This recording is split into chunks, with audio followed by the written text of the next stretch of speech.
आइए आज के सत्संग को प्रारंभ करते हैं गायत्री महामंत्र की उपासना के साथ। सभी से विनम्र प्रार्थना, आंखें बंद कर लें। गायत्री महामंत्र की शक्ति को भाव रूप से धारण करने का प्रयास करें।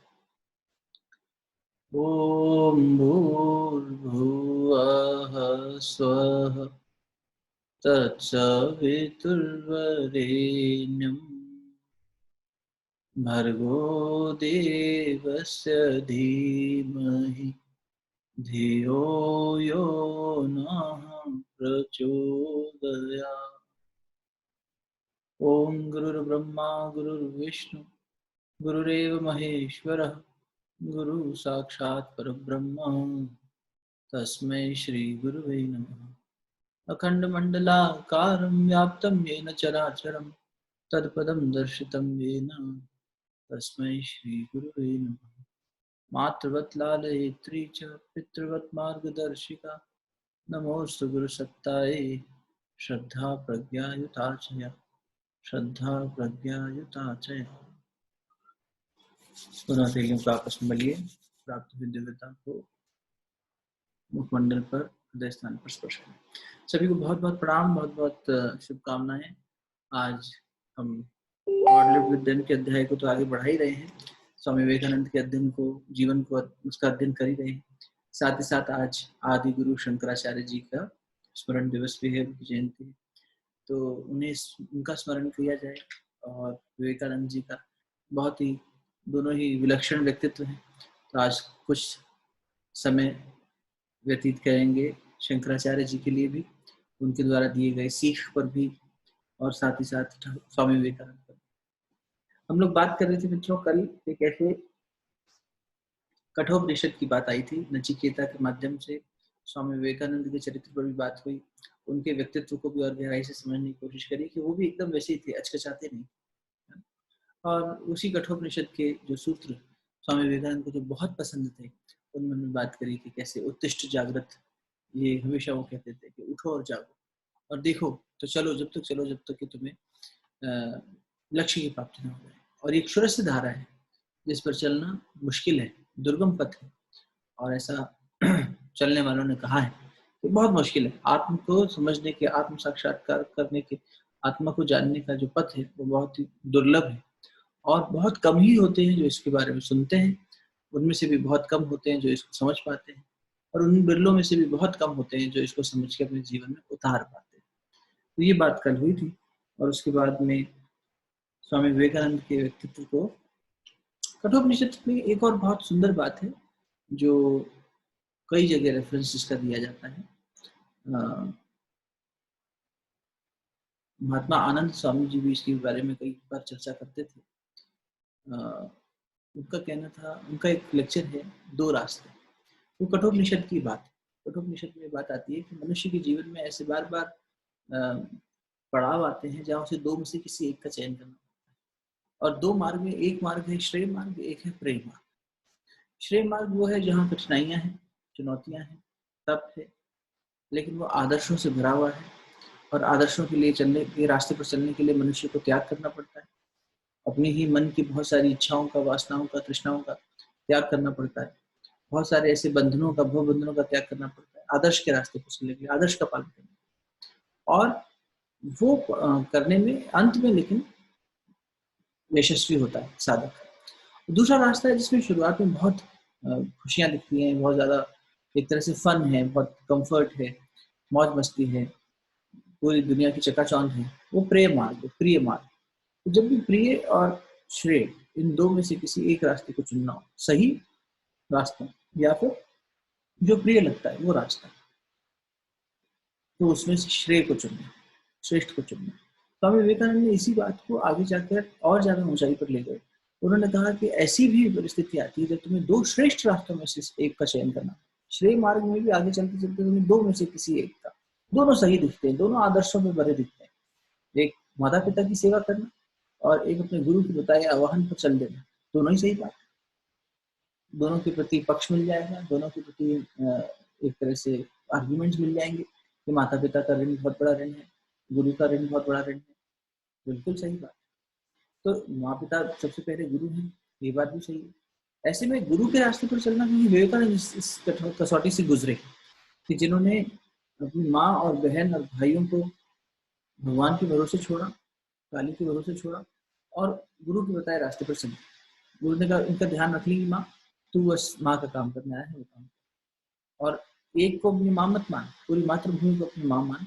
ऐसी अनेक माताएं हैं, अनेक बहनें हैं जिनको तुझे तारना है। तो ये अब दो में से एक का चयन करना पड़ा। दोनों ही सही रास्ते दिखाई देते हैं और दोनों सही में से एक का चयन करने के लिए उसको चुनना, विवेकानंद जी कहते हैं उसको चुनना जो ज्यादा कठिन है। क्योंकि जब तुम ज्यादा कठिन का चुनाव करते हो तो तुम्हारी चेतना, तुम्हारी कॉन्शियसनेस एक ऐसे पड़ाव पर पहुंच जाती है, एक ऐसी ऊंचाई पर पहुंच जाती है कि फिर वहां से नीचे नहीं जाती। तो ये स्वामी विवेकानंद का एक बहुत गहरा सूत्र है समझाने का कि किस तरह से हमें दो श्रेष्ठ रास्तों में से जब चुनाव करना पड़े तो ज्यादा मुश्किल वाला चुनना, सरल वाला मत चुनना। ठीक है, अब आगे बढ़ते हैं। नरेंद्र की जो ट्रेनिंग है पेज नंबर 29 से, only a good student can be a good teacher, ये हम कल पढ़ रहे थे। The Kathopanishad says, wonderful is the expounder of Atma and rare the hearer, rare indeed is the experience of Atma taught by an able perceptor. 1/2/7. Ramakrishna was an avatar, an incarnation of God who came to the world to establish the eternal religion. He made Narendra a vehicle to carry out his mission. ये बात हम कई बार कर चुके हैं, जो हम लोग साथ में सत्संग की क्रम में काफी समय से जुड़े गए हैं। ये बात आपने मुझसे कई बार सुनी होगी कि गुरुदेव हमेशा कहते हैं तुम क्या करते हो इससे मतलब नहीं, क्या बने हो इससे मतलब। और क्या बने का उत्तर ये समझ में आता है मुझे व्यक्तिगत रूप से कि हम एक अच्छे माध्यम बने, हम एक अच्छा वहीकल बने, अच्छा गुरु के संदेश को जन तक पहुंचाने के लिए, भगवान की बात को समाज तक पहुंचाने का माध्यम बने। अब ये तो इतना बड़ा माध्यम स्वामी विवेकानंद, इतना सशक्त माध्यम, हम तो बहुत हल्के एकदम ढीले पूले से माध्यम है, लेकिन अच्छा माध्यम बनना हो तो विवेकानंद एक सशक्त उदाहरण है और खुद भगवान शंकराचार्य एक बहुत बड़ा उदाहरण है। He made Narendra a vehicle to carry out his mission. In the parable of four blind men and the elephant, यहाँ बात ये आ रही है कि ठाकुर रामकृष्ण परमहंस ये कहानी कई बार सुनाते थे कि जो अंधे लोग हैं वो जब हाथी को देखेंगे, blind man and the elephant, कई बार आपने सुनी हुई कहानी। तो कोई अंधा व्यक्ति अगर हाथी को देखेगा तो जितना स्पर्श करेगा वो कहेगा हाथी यही है। पूंछ को पकड़ेगा तो उसके लिए पूंछ हाथी होगी, कोई सूंड को पकड़ेगा तो सूंड भी हाथी होगी, पैर को पकड़ेगा तो पैर, पेट को पकड़ेगा तो पेट। लेकिन तो यही ठाकुर इस कहानी को कैसे रिलेट करते थे कि जिस लोग जिन्होंने भगवान को पूरी तरीके से नहीं समझा, जितने अंश में समझाए उतने अंश को ही वो भगवान मानकर अपने अपने सेक्ट बना लिए, अपनी अपनी संस्थाएं बना ली, अपने अपने रास्ते बना लिए कि भगवान ये है, भगवान ये है। वो अपनी लकड़ी पीट रहा है, वो अपनी लकड़ी पीट रहा है। पूरा हाथी किसी ने देखा ही नहीं, और जिसने पूरा हाथी देख लिया है वो उसका कोई आर्ग्यूमेंट नहीं करता। जिसने देख लिया, जान लिया, संपूर्ण ब्रह्म को जान लिया, समझ लिया, वो उससे रिलेटेड कोई आर्ग्यूमेंट नहीं करता, क्योंकि और वो किसी तरह का एक जगह आगे आके कहेंगे ठाकुर रामकृष्ण नरेंद्र, जब तुम भगवान को रियलाइज करने के नजदीक पहुंचते हो तो शाब्दिक आर्ग्यूमेंट्स खत्म हो जाते, then it is beyond that. 5 मार्च 1882 की घटना है। Master asked Narendra, how do you feel about the spiritual people. संसारिक लोग जो हैं वो अध्यात्म रास्ते पर चलने वाले लोगों के प्रति बड़े ही उपहास के साथ देखते हैं, बहुत ही अलग तरीके से देखते हैं। ऐसे में मुझे ऐसा लगता है कि जैसे हाथी जा रहा हो और कुछ जानवर आवाज कर रहे हैं, तुम्हें क्या लगता है नरेंद्र। तो नरेंद्र ने अपने उत्सुकता में उत्तर दिया कि हाँ यही मुझे लगता है कि हाथी जा रहा है और कुत्ते भौंक रहे हैं। तो ठाकुर ने कहा नहीं नहीं, इतना you don't have to go that far my boy, ऐसा मत सोचो, सभी में भगवान है और ये बात सही है और इसलिए हम उनका इतना इस निरादर ना करें। हाँ लेकिन अपनी गति में चलते रहें। कहने का मतलब साधक व्यक्ति को चाहे संसार में हो चाहे अध्यात्म मार्ग में पूरी तरह चल पड़ा, वो अपने को फोकस रखे, संसार उसे बार बार खींचेगा। जैसे कहानी थी ना कि एक मेंढक था जो कुएं से बाहर निकलना चाह रहा था और कई मेंढक निकलना चाह रहे थे लेकिन एक ही निकल पाया। तो उससे पूछा कि आप कैसे कर पाए, तो मालूम पड़ा कि वो बहरा था, वो सुनता नहीं था। बाकी लोग जब कह रहे थे कि तुम नहीं कर पाओगे तो वो उसे सुनाई नहीं था, वो तो अपनी धुन में लगा हुआ था। ऐसे ही हमें होना चाहिए। जब हम आदर्शों के रास्ते पर चलेंगे, सच्चाई के रास्ते पर चलेंगे, ऐसे मार्ग पर चलने में बहुत बाधाएं आएंगी, लोग हमारे अपने लोग विरोध करेंगे और हमें पीछे खींचेंगे। ऐसे में हम उनका उपहास भी ना करें। ऐसा नहीं कि हम हाथी और वो कुत्ते और भौंक रहे हैं, नहीं, उनका सम्मान रखनी चाहिए। वो अपनी समझ से, अपनी अवस्था से, अपने अनुभव से सही बात कह रहे हैं, लेकिन भीतर से उठी हुई ये श्रेष्ठ रास्ते पर चलने वाली जो प्रेरणा है इसको छोड़ना नहीं चाहिए, इस पर हमेशा निरंतर चलते रहना चाहिए। ऐसा ठाकुर सिखाना चाह रहे हैं हम सबको। और 1883 अभी तो धीरे धीरे वो समय आ रहा है जब ठाकुर शरीर त्याग करने वाला है। 1883 में जो है एक बार फिर ठाकुर रामकृष्ण परमहंस एक ऐसी स्थिति को एनकाउंटर करते हैं यहाँ हजरा, जो कि बहुत तार्किक बातें किया करते थे, और विवेकानंद, इन दोनों के बीच में कुछ डिस्कशन चल रहा है और ठाकुर वहाँ पहुंच जाते हैं। ठाकुर पूछते हैं कि तुम क्या बात कर रहे थे, तो वो वहीं हजरा भी कह रहे हैं कि संसार एक सपना है, माया है, इस तरह की बात। तो ठाकुर ने वहाँ भी ये संदेश दिया कि चाहे प्योर लव की बात करो, चाहे प्योर नॉलेज की बात करो, दोनों एक ही है। लेकिन चाहे ज्ञान की बात करो, चाहे भक्ति की बात करो, दोनों एक ही मार्ग है। क्योंकि बार बार वो नरेंद्र को ट्रेनिंग दे रहे हैं भक्ति की तरफ आने की। ज्ञान के रूप में नरेंद्र साकार होकर पहले ही आया था। भक्ति की जो एक कहते हैं ना कि भक्ति का इनमें तड़का लगाना था ठाकुर रामकृष्ण परमहंस, और ये तब तक मानते नहीं थे, माँ को, काली को नहीं मानते थे, साकार स्वरूप को नहीं मानते थे। कण कण में ब्रह्म है, इसका अनुभव इनको ठाकुर ने करा दिया था। अब 1884 की घटना है, 25 जून 1884। रामकृष्ण परमहंस जी ने अपने सभी डिसाइपल से कहा कि तुम भगवान की भक्ति में गहरे डूब जाओ, उनके सपने देखो, उनका चिंतन करो, उनके बारे में सुमिरन करो, और गहराई तक पूरी अपनी चेतना को उनके अंदर डुबो। और ठाकुर ने खुद गीत गाया, भजन गाया माँ का, और एक प्रश्न पूछा। ये एक ऐसी घटना है, एक ऐसा मैसेज है जो हम सबको याद रखना चाहिए। ठाकुर रामकृष्ण परमहंस ने सभी से पूछा कि भगवान रूपी अमृत में, अगर उस सागर में, उस आनंद के सागर में, भगवान आनंद स्वरूप, उस आनंद के सागर में हम गोते लगाएं, उसमें हम उतरे नीचे, तो क्या होगा? तो नरेंद्र बताओ, मान लो एक प्याला है, प्याले में अमृत भरा हुआ है और तुम मक्खी हो, तो तुम क्या करोगे? तो नरेंद्र बोले कि मैं दूर से जो है अपनी जीभ से उस अमृत का पान करूंगा, क्योंकि अगर मैं उसमें गिर गया तब तो मैं मर जाऊंगा। तो ठाकुर बहुत मुस्कुराए। ठाकुर बोले, नरेंद्र ये बता, जब अमृत के प्याले में गिरेगा तो मृत्यु कैसे होगी? तो अमृत का प्याला है। और ये हमारे साथ भी होता है। ये भय होता है साधक का। इवन चरम अवस्था पर पहुंचे हुए साधक भी कई बार इस बात से घबराते हैं। ऐसा हमने संत जनों से सुना कि वहां जाकर भी, वहां पहुंचकर भी ये देह का भान छोड़ पाना काफी कठिन होता है। अभिनिवेश जल्दी से नहीं जाता, मृत्यु का भय जल्दी से नहीं जाता। यहाँ ये नहीं कि विवेकानंद को मृत्यु का भय था, लेकिन एक कह सकते हैं कि जैसे मन जो है ना, उसका सोचने का तरीका एकदम से ही आता है कि अरे हम उसमें जाएंगे तो मर जाएंगे, तो अमृत का प्याला है, इसमें कैसे मरोगे? सिखाया ठाकुर रामकृष्ण परमहंस ने अपने शिष्यों को कि भगवान रूपी सच्चिदानंद स्वरूप सागर में गोते लगाओ। Many of his devotees on March 11th, 1885, M recorded in the Gospel of Sri Ramakrishna. Gospel of Sri Ramakrishna पढ़ना, रामकृष्ण लीलामृत, उनके लीलाएं एम ने उनको वर्णित किया। Many of his devotees were in Ramakrishna's room. Narendra did not believe that God could incarnate himself in a human body. Narendra को ऐसा विश्वास होता है कि भगवान को जो है, जो हम समेट कर एक शरीर के अंदर कैसे देख सकते हैं, भगवान इनकारनेट होकर आया ऐसा कैसे? तो गिरीश चंद्र घोष ठाकुर के एक ऐसे अनुयायी, एक ऐसे उनके डिवोटी, जो कि अपना सिनेमा चलाते थे, अपना स्टेज शो चलाते थे, स्टेज शो करते थे। तो गिरीश चंद्र घोष जो है वो इस बात से पूरी तरह सहमत थे कि ठाकुर रामकृष्ण परमहंस भगवान का अवतार है और यदा यदा ही धर्म से ज्ञान प्रवृत्ति भारत है, और वो यहाँ पर आके अधर्म का नाश करने के लिए आए। ठाकुर की एक ये आदत थी कि अपने गुरु, अपने शिष्यों के बीच में ये करवा देते डिबेट कि तुम लोग डिस्कस करो इस मुद्दे पर, मैं सुनता हूँ। और फिर समय समय पर दोनों के पक्ष और विपक्ष में तर्क रखते, जिससे कि वो बात, उसका मंथन होता रहे, मंथन होकर एक मक्खन निकले और मिलजुल कर एक टीचिंग उन तक पहुंच जाए। तो गिरीश जो कि इस बात को मान रहे हैं कि भगवान मनुष्य रूप में आ सकता है, देह में समा सकता है, और विवेकानंद ये मान रहे हैं कि वो इतना विराट है, उसे कैसे तुम एक में बांध सकते हो? वो कण कण में व्याप्त है, उसे तुम एक के अंदर कैसे बांध सकते हो? इन दोनों के बीच में दोनों इसी मुद्दे पर आर्ग्यूमेंट शुरू कर रहा है ठाकुर ने।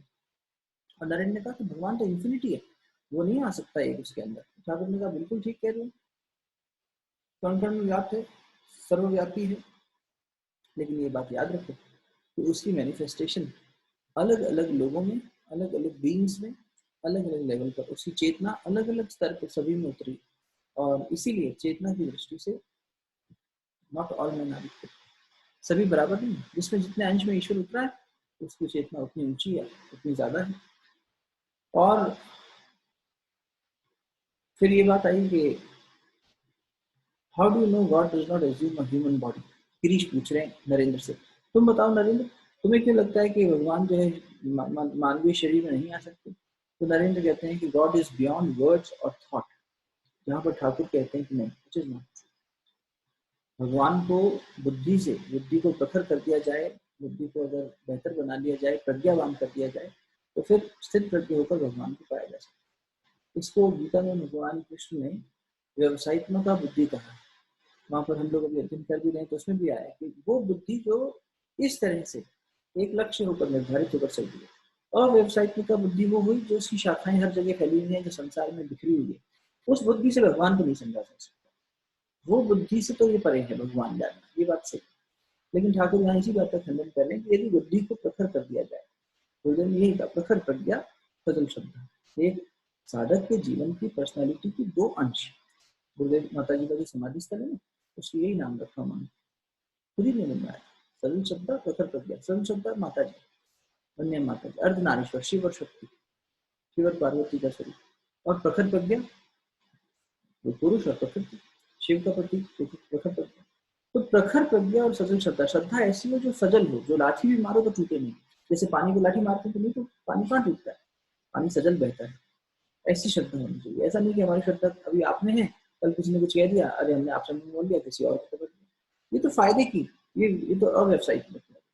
व्यवसायिक बुद्धि ये हो गई कि जहां पर भगवान की उस चेतना की उसके अंदर स्थापित कर देना, अपनी पूरी बुद्धि को, अपने मन को उसी को समर्पित कर देना, उससे भगवान समझा जा सकता है एकदम क्लियरली, शब्दों से। और इससे परे है विचारों से, ऐसा नहीं है।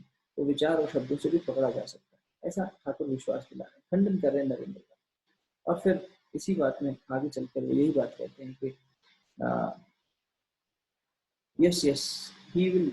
हाँ अच्छा, ठाकुर क्या नरेंद्र क्या कह रहे हैं कि देखो, जो भगवान ना, जो तुम्हारे अंदर बैठा है, तुम्हें भीतर से बैठ के गाइड कर रहा है। ठाकुर कहते हैं हाँ बिल्कुल ठीक कह रहा है, अंदर बैठा है अंतरात्मा के रूप में, उसी का अंश और वो गाइडेंस दे रहा है। ये बात बिल्कुल सही है। I clearly see that God is everything. He himself has become all. I cannot utter a word unless I come down to 2 steps down from the state of Samadhi to speak. Shankara's non-dualistic explanation of Vedanta is true. Shankaracharya ji की बात देखो, आज ही हम पढ़ रहे हैं और आज ही उनकी जयंती। तो शंकराचार्य जी ने जो बात कही है अद्वैतवाद, वो बिल्कुल सही है, ऐसा ठाकुर रामकृष्ण परमहंस कहते हैं। तो ये जो अद्वैत नॉन डुअलिस्टिक बात कर रहे हैं शंकराचार्य, वो क्या कहती है, वो भी यही बात कहती है कि भगवान हर जगह है और उसमें किसी भी तरह का पुरुष और प्रकृति में भेद नहीं है, दोनों एक ही हैं। दोनों का अलग देखना अज्ञान है। प्रकृति भी पुरुष का ही अंश है। डुअलिटी में हम क्या कहते हैं, द्वैतवाद में एक पुरुष और प्रकृति, सांख्य योग यही बात कहता है, एक पुरुष और एक प्रकृति, दोनों के तालमेल से संसार चल रहा है, एक जड़ है चेतन। शंकराचार्य कहते हैं कि जो जड़ है वो भी चेतन का ही एक्सटेंशन है, इसलिए उसे जड़ मत देखो, उसे अलग मत देखो, उसे जड़ देखकर उसे उपेक्षित मत समझो, वो उसी का हिस्सा है और उसको अलग देखना यह ज्ञान, ऐसा। और फिर इसी में ठाकुर कह रहे हैं कि as long as man argues about God, he has not realized him. The nearer you approach to God, the less you reason and argue. When you attain him, then all sounds, all reasoning and disputing come to an end. Then you go into samadhi, into communion with God in silence. भगवान के साथ आप फिर एकांत में बैठते हो, silence में बैठते हो और उनके साथ कम्यून करते हो, बातचीत करते हो। मित्रों, इससे आगे अभी नहीं बढ़ रही जानबूझ के, क्योंकि शंकराचार्य जी आज हमसे कुछ कहना चाह रहे हैं। भगवान शंकराचार्य जी भी अगर आप देखें तो और भी अद्भुत दिखते हैं व्यक्तित्व में, क्योंकि एक तो नरेंद्र की आयु 39 साल रही, 39 ईयर्स रहे था स्वामी विवेकानंद। उन्होंने, हम निश्चित रूप से जानते हैं कि एक बहुत ही मुश्किल परिस्थितियों में भारत की संस्कृति को लोगों तक पहुंचाया, विश्व तक फैलाया और हिंदुत्व को, हिंदुत्व मैंने ये हिंदुइज्म नहीं, हिंदू मतलब ये हिंद के आसपास रहने वाली जो संस्कृति पनपी हिंद प्रदेश की, उसे हिंदू हिंदू। तो ये जो नॉट बाई कास्टिज्म और something, please don't mistake that way, तो उस ट्रेडिशनल हमारी संस्कृति को, हमारे वेदों के ज्ञान को जन जन तक पहुंचाने का काम स्वामी विवेकानंद। इन्हीं वेदों का एक समय पर विलोप होने लगा था और ऐसे में 32 साल जिए आदिगुरु शंकराचार्य जी। और कुछ लोग मानते हैं कि अक्षय तृतीया के समय उनका अवतरण हुआ केरल में, और कुछ लोगों का ये मानना है कि वसंत पंचमी को हुआ। खैर जब भी हुआ, हम ये जानते हैं कि उनका आना, इस बात में बिल्कुल कोई मतभेद नहीं है कि 32 वर्ष की उनकी आयु जो रही, उसमें उन्होंने बहुत कुछ ऐसा कर दिया कि वेदों का जो ज्ञान लुप्त होने लगा था। लोग, क्योंकि हुआ होता क्या है, जब कोई धर्म पुरुष आता है ना, तो उस बुद्ध पुरुष के सीख को उसके जो अनुयायी हैं वो कितना अच्छे से समझ पाए और कितना अच्छे से आगे बढ़ा पाए, इस पर बहुत बड़ा मुद्दा टिका होता है। भगवान बुद्ध जब आए और बुद्ध ने जिस तरह की बातें कही, वो उस समय के लिए बहुत आवश्यक थी, लेकिन जो बाद के लोग थे ना, वो समझ नहीं पाते। तो उसका एक जैसे चाइनीज विस्पर होता है ना, हम जहाँ से बात शुरू होती है तो कुछ और होती है, पहुँचते पहुँचते अंत में कुछ और उसका हो जाता है, प्रारूप ही बदल जाता है। तो बहुत जगहों पर बुद्ध ने जो बातें कही, भगवान बुद्ध की बात का प्रारूप ही बदल गया। तो बुद्ध भगवान ने ऐसे वेदों का खंडन किया था, ऐसे वेदों का, क्योंकि उस समय वेद के नाम पर बलि प्रथा और ऐसी बहुत सी कुरीतियां वैदिक स्क्रिप्चर्स में ऐसा रेफर्ड है, ऐसा बोल बोल के समाज में थी। तो भगवान बुद्ध ने कहा मैं ऐसे वैदिक स्क्रिप्चर्स को नहीं मानता। इनफैक्ट हमारे यहाँ जो दर्शन है, फिलोसफी है, उसमें भी षड दर्शन, 6 दर्शन ऐसे हैं जो वेदों के आधार पर टिके हुए हैं। सांख्य योग, पतंजलि जी का योग, और इस तरह से ये कणाद ऋषि का, वैशेषिका, गौतम, ये सब ऋषि आए और इन्होंने अपने अपने, ये आए शंकराचार्य जी आए, इन्होंने अपनी सबने प्रस्ताव दिया, और उनके जो दर्शन थे वो 6 तरह के षड दर्शन थे। इसके अलावा जिन्होंने वेदों को नहीं माना, नहीं मानने से मतलब उन्होंने कहा हम खुद, जैसे मान लो हम किताब से पढ़ के समझ रहे हैं, आप मुझसे कोई कहे कि हम तो खुद अनुभव करके समझेंगे, तो ये थोड़ी कि आप किताब का अपमान कर रहे हो, आप अपनी यात्रा अपने अनुभव के आधार पर देखना चाहते हो, लोगों से शेयर करना। भगवान बुद्ध ने यही कहा, बुद्ध ने कोई मंत्र नहीं दिया, बुद्ध ने कोई सूत्र नहीं दिए, बुद्ध ने कोई तरीके नहीं बताए। बुद्ध के पास कोई जाता था तो उसको कहते थे वहां बैठ जाओ और अपनी यात्रा शुरू करो, बस पहले बाहर से कटो, डिस्कनेक्ट करो, फिर अंदर चलो, देखना जो होगा अपने आप। नहीं, सब फॉर्मूला बता दो, कितनी बार रखना है, माला कैसे पकड़नी है, बैठना कैसे है, बोलना क्या है, कितनी देर मौन रहना है, कुछ नहीं, no protocol, just start doing. तो उन्होंने उस स्क्रिप्चुरल प्रोटोकॉल या इन चीजों का उसमें कहा मैं खुद देखना चाहता हूँ, मैं इसको नहीं मानता, क्योंकि आप जिसे बार बार रेफर कर रहे हैं वो बलि प्रथा और ये सब चीजें उसमें लिखी है, ऐसा मैं नहीं मानता। बाद में लोगों ने क्या कह दिया, भगवान बुद्ध तो वेदों को नहीं मानते, ऐसा नहीं था। लेकिन वही है, समाज जैसे होता ना कि कोई मूवी ऐसी रिलीज हो जाए जो अपने समय की ऑडियंस के टेस्ट से पहले में प्री मेच्योर एक तरह से रिलीज हो जाए, जो 2-3 साल, 4 साल, 10 साल, 5 साल बाद हिट होती है, क्योंकि जब वो रिलीज हुई थी वो फ्लॉप हो जाती है, उस समय की ऑडियंस को समझ में नहीं आता। मुझे लगता है, जैसे मेरा व्यक्तिगत मानना है और मैं गलत हूँ मुझे क्षमा करना, भगवान बुद्ध कुछ वैसा ही थे। भगवान बुद्ध ने उस समय पर जब आकर, जब संसार भाग दौड़ में, कर्म में और इस सब में इतना लगा हुआ था, लोगों से कहा कि तुम चुपचाप बैठ जाओ, बस ये सब भाग दौड़ बंद करो, कोई ज्ञान नहीं दिया, तुम बस बैठो और शुरू करो। तो ये बात लोगों को समझ में नहीं आई, ये बची नहीं। लेकिन आज का इंसान, आज देखो उस समय का बुद्ध का ज्ञान आज कितना रेलेवेंट दिखाई देता है, और आज बुद्ध कितना तेजी से पूरे वेस्टर्न जगत में भी बुद्धिज्म की बात होती है, मेडिटेशन के तरीकों की, बुद्ध की फिलोसफीज की, भगवान बुद्ध को मानते हैं लोग। वरना यहाँ पर जहाँ शुरू हुआ, श्रीलंका में जाइए, चाइना में जाइए, उस तरफ जाइए, भारत में देखिए, तो बुद्ध भगवान का विस्तार इतना गहरा इसलिए नहीं दिखता, समझ नहीं पाए उस समय। और जहाँ जहाँ ये गए वहाँ वहाँ उनका प्रारूप ही बदल गया, अलग अलग अलग धर्म ही बना दिया है बुद्धिज्म को, जबकि कोई धर्म नहीं था, वो एक सोच है, उसको भी धर्म बना के बैठ के, ठीक है। लेकिन अब समझ में आ रहा है लोगों को, और धीरे धीरे वापस बुद्ध की बातें समझ में। तो उस समय बुद्ध ने जो बातें कही, उसकी वजह से हुआ ये कि वेदों पर से बहुत सारे लोग वो बात समझ नहीं पाए। तो शंकराचार्य जी के आने का एक बहुत बड़ा कारण था वैदिक हमारी जो संस्कृति थी उसको फिर से स्थापित करना। आप सोच कर देखिए, 6 वर्ष की आयु में एक बालक सन्यासी हो जाता है, 7 वर्ष की आयु में वो भारत भ्रमण पर निकल जाता है, 13 वर्ष की आयु में तो वो 4 हमारे जो मठ हैं, कोशी मठ और ये सब, द्वारका मठ, इन सब की स्थापना कर देता है, उत्तर दक्षिण पूर्व पश्चिम चारों जगहों पर। आज बड़े बड़े ट्रैकर्स जो कहते हैं, उस समय को सोचो, आज से हम 12 शताब्दी पहले की बात कर रहे हैं, 12 centuries ago। तो दो शताब्दी पहले विवेकानंद ने त्याग किया है, 12 शताब्दी पहले तो बिल्कुल ही चंद्रगुप्त मौर्य की डायनेस्टी की बात करते हैं। तो उस समय तो बिल्कुल ही इतनी सुविधाएं और वो सब नहीं रही होंगी कि शंकराचार्य रूपी बालक ने इतना सब जो कर डाला 13 वर्ष की आयु में। 6 वर्ष की आयु में तो एक ब्राह्मण के घर पे भिक्षाटन करने गए, तो जो महिला थी घर की, वो देवी ने आके आँसू बहाए कि मेरे पास बेटा कुछ भी नहीं तुम्हें देने के लिए। तुम ब्राह्मण स्वरूप हो, एक आँवला है बस, ये तुम रख लो और घर में एक दाना अन्न का नहीं है, ये आँवला है, ये रख लो। और उसने रोते-रोते दान दिया। शंकराचार्य वहीं खड़े होकर स्तुति करने लगे महालक्ष्मी। महालक्ष्मी स्तुति के नाम से वो प्रसिद्ध है और महालक्ष्मी इतनी प्रसन्न हुई कि वहाँ आंवलों की वर्षा करी उसके घर में, ऐसी कहानी है, केरल की घटना। और वो समृद्धि से भर गए। और ये शंकराचार्य की करुणा थी, ये शंकराचार्य का अपने लोगों की पीड़ा के प्रति प्रेम था कि वो करुणा में इतना बहते थे, इतना बहते थे कि उन्होंने 32 साल की आयु में तो सारा धर्म की स्थापना कर डाली और फिर निर्वाण ले लिया। शंकराचार्य ने भगवान शंकराचार्य ने बहुत ऐसे ग्रंथ लिखे, कठोपनिषद पर उनकी कमेंट्रीज बहुत फेमस है। और उन्हीं शंकराचार्य जी के एक बहुत बार बार जो हम लोग गुनगुनाते रहते हैं वो है निर्वाण षटकम।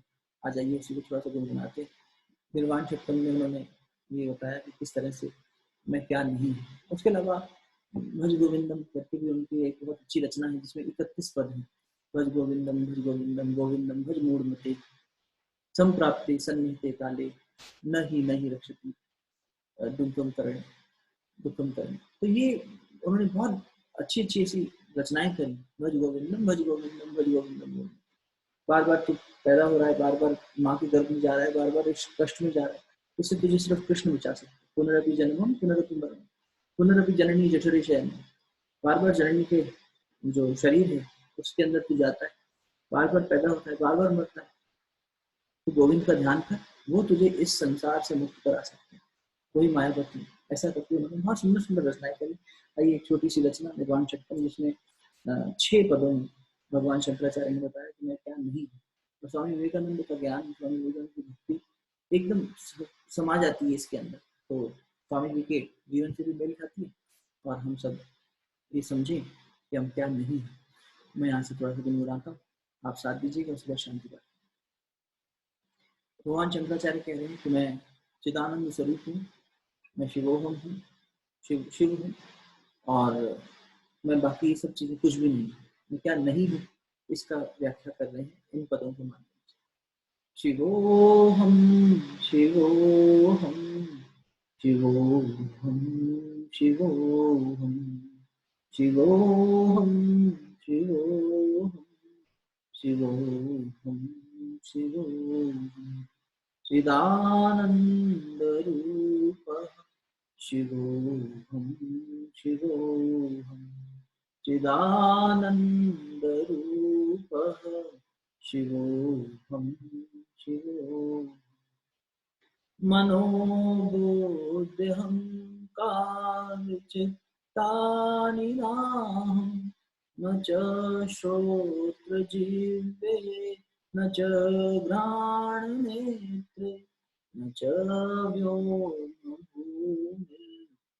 तेजो न वायुः चिदानन्दरूपः शिवोऽहं शिवोऽहम् न च प्राणसंज्ञो न वै पञ्चवायुः न वा सप्तधातुर्न वा पञ्चकोशः न वा पाणिपादो न चोपस्थपायुः चिदानन्दरूपः शिवोऽहं शिवोऽहम्। मन में भगवान शंकराचार्य की छवि रखना जब उसको सुन रहे होते। शंकराचार्य एक वीणा लिया हाथ में, अपनी माँ के स्वर्गवास पर वापस लौटते हैं और उसी नदी में स्नान करते करते पुरानी स्मृति याद आती है। सन्यास के बाद सारी स्मृति खो गई थी पुरानी, और जब अंदर से एक टीस उठती है, माँ खींच रही हो जैसे, है ना। सब इतना सन्यास की चरम अवस्था पर पहुंच गए थे इतनी यंग आयु में कि पता लग गया था कि माँ प्राण छोड़ रही है। तो उसके दर्शन करने चलता हूँ। जननी ने जन्म दिया, वहाँ जाके उसको एक बार नमन करूँ। और जब पहुँचते हैं उस नदी में स्नान करते हैं तो याद आता है ये वही नदी है जहाँ पर मुझे मगरमच्छ ने पकड़ लिया था और उसने छोड़ा नहीं था। जब मेरी माँ से ये बात पे शर्त तय हुई थी कि वो मुझे संन्यास लेने देगी, तभी उसने छोड़ा था। ईश्वर की लीला थी कि इसको किस तरह से संन्यास की बात को धकेले, उसकी माँ से इसको आज्ञा दिलवाओ पिताजी का स्वर्गवास बहुत पहले हो गया था, बहुत बूढ़े हो गए थे उनके माँ बाप, तब ये जन का जन्म हुआ। भगवान शंकर ही उनके सपने में आए और तब से प्रसन्न हुए इनकी माँ को। और भगवान ने कहा दो ऑप्शन है, एक आयु में बहुत लंबा जीने वाली संतान, लेकिन वो प्रसिद्ध नहीं होगी संसार में, एक संसार भर को जगा देगी लेकिन आयु में बहुत कम रहेगी। बताओ क्या चाहिए? तो पिता ने चयन किया जो संसार को जगा सके, भले कम आयु में चला। कितना त्यागशील, ऐसा बाप मिलेगा तुम्हें, ऐसी माँ मिलेगी तुम्हें। उस माँ के दर्शन करने वापस आ रहे हैं शंकराचार्य, लेकिन उसको देखते हैं, माँ तो बस जैसे इंतजार में थी, देखा, आंख मूंद ली, और फिर अब संन्यास ले चुके थे, माँ का तो रिश्ता ही नहीं रहा, किसी से कोई रिश्ता नहीं, माँ को अग्नि कैसे थे, ये सारी एक ऐसे बहुत त्याग से गुजरना पड़ता है साहब ऐसे लोगों को। उन्होंने बहुत महान काम किया। गुरुदेव, मुझे याद है हम जब शांति कुंज में थे तो हमने कई बार अपने बड़ों से सुना कि गुरुदेव मंच पर थे और एक उद्बोधन दे रहे थे और उन तक संदेश पहुंचा, वो नहीं थे शांति कुंज में उस समय, उनको संदेश पहुंचा कि ताई जी यानी उनकी माता जी का स्वर्गवास हो गया, उन्होंने देह त्याग कर दिया। गुरुदेव ने आसमान की ओर देखा, मन ही मन मानो उनको दूर से प्रणाम किया हो, गायत्री माता को देखा और विलीन हो गई हैं उनकी माँ उसी सूर्य में, बस उन्हीं से उनको नमन कर दिया और अपना कार्य आगे बढ़ा। माता जी ने भेजा था आदरणीय वीरेश्वर उपाध्याय बाबू जी और बाकी साथियों को, जाओ अब आचार्य जी को बुला लो, गुरु जी को बुला लो। ताई जी ने शरीर त्याग किया, गुरुदेव वापस नहीं आए। गुरु का काम, अपने भगवान का काम, ईश्वर का काम करते रहे। और माननीय ताई जी को, मतलब उनकी माता जी को अग्नि देने नहीं पहुंचे, वहीं से प्रणाम करते। ये शंकराचार्य बैठे, इन लोगों ने बड़ा त्याग किया है साहब, बहुत बड़े बड़े त्याग किए। विवेकानंद हो, ठाकुर, उन्होंने बहुत त्याग वाला जीवन जिया और हम लोग ऋणी हैं। हम लोगों को ये ऋण कम से कम याद रह जाए तो भी बड़ा उपकार हो जाएगा हमारे जीवन पर, क्योंकि हम अगर ये याद रख लेंगे तो हमारे अंदर का एक भीतर का सतोगुण जो है वो जाता। तो क्या कह रहे हैं आगे देखो कि मैं कोई द्वेष नहीं हूँ, मैं राग नहीं हूँ, मैं लोभ नहीं हूँ, मैं मोह नहीं हूँ, चिदानंद स्वरूप। न मे द्वेष रागो न मे लोभ मोह, मदो नैव मे नैव मात्सर्य भाव, न धर्मो न चार्थो न कामो न मोक्षः, चिदानन्दरूपः शिवोऽहं शिवोऽहम्। न पुण्यं न पापं न सौख्यं न दुःखं, न मन्त्रो न तीर्थः न वेदा न यज्ञः, अहं भोजनं नैव भोज्यं न भोक्ता, चिदानन्दरूपः शिवोऽहं शिवोऽहम्। और अगली पंक्ति में तो वहां ले गए चरम की अवस्था में शंकराचार्य जी। अभी जो बात हुई थी बिल्कुल वही बात, गुरु से भी परे ले गए, माता पिता से भी परे ले गए, सबसे सारे बंधन का तोड़ दिए। न मृत्यु न शंका न मे जाति भेद, पिता नैव मे नैव माता न जन्म न बन्धुर्न मित्रम्, गुरुर्मेव शिष्यः चिदानन्दरूपः शिवोऽहं शिवोऽहम् शिवोऽहं शिवोऽहम् शिवोऽहं शिवोऽहम्। अंतिम पद भगवान षष्ठम का, उसके बाद शांति का। अहम निर्विकल्पो निराकार रूपो, मैं क्या हूँ तो ये सब मैं नहीं हूँ, न किसी बंधन में बंधने वाला, न किसी राग द्वेष में लिप्त होने वाला, न धर्म न तीर्थ न काम न मोक्ष, चार पुरुषार्थ जो बताए गए हैं उनसे भी परे हूँ। मैं इन पंच धातुओं से, सप्त धातुओं से, पंच तत्वों से सबसे परे हूँ। तो मैं फिर क्या हूँ? मैं निर्विकल्प निराकार रूप हूँ, जो सर्वत्र सर्वत्र है, जो वो हूँ। अहम निर्विकल्पो निराकार रूपो, विभुत्वाच् सर्वत्र सर्वेन्द्रियाणां न चासं बध्नं में मोतिर्न में चिदानंद रूप शिवोहम शिवोहम शिवोहम शिवोहम शिवोहम शिवोहम चिदानंद रूप शिवोहम शिवोहम शिवोहम शिवोहम शिवोहम शिवोहम चिदानंद रूप शिवोहम शिवोहम। कण कण में व्याप्त आत्म चेतना को अनुभव करिए, नमन करिए। ओम नमोस्तुअनंताय सहस्रमूर्तये सहस्रपादाक्षिशिरोरुबाहुः सहस्रनाम्ने पुरुषाय शाश्वते सहस्रकोटि युगधारिणे नमः। ओम विश्वानि देव सवितरदुरितानि परासुव यद्भद्रं तन्नो आसुव। ओम शांति शांति शांति। सर्वाविष्टु शांतिर्भवतु। दोनों को अच्छे से आपस में मिलिए। भगवान शंकराचार्य जी की स्तुति, उनका नमन किया, उस ऊर्जा को शरीर के कण कण में हृदय चक्र के माध्यम से प्रवेश करवाइए। आप सभी को बहुत बहुत बहुत बहुत शुभकामनाएं, बहुत बहुत धन्यवाद।